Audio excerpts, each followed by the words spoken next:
তো গাইস, এই তো ঠান্ডাটা প্রায় চলে যাওয়ার সময় এসে গিয়েছে। তো এই সময় ডালের বড়ি দেওয়া খুব সুন্দর।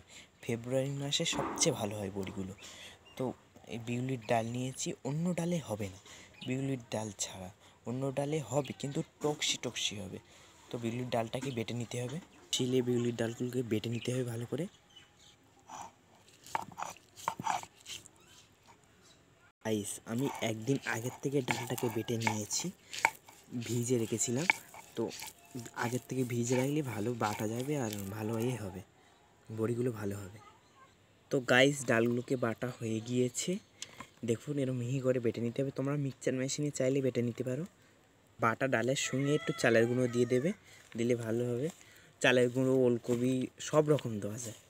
তো দেখুন এরকম ভালো করে ফাটিয়ে নিতে হবে। তো ভালো করে ফেটে নিয়ে এবার ছোট ছোট বড়ির আকৃতি করে দিয়ে দেওয়া হবে।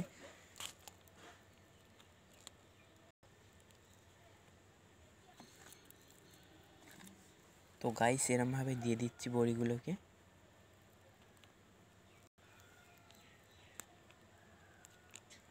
তো গাইস, বড়িগুলোকে দিয়ে দিয়েছি, এইবারে রোদে শুকনো করতে দেবো। তো এই পর্যন্ত ভিডিওটি ভালো লাগলে লাইক কমেন্ট শেয়ার করবে। বড়িটা শুকিয়ে গেলে রান্না করে দেখাবো আপনাদের সঙ্গে। তো টাটা, বাই বাই।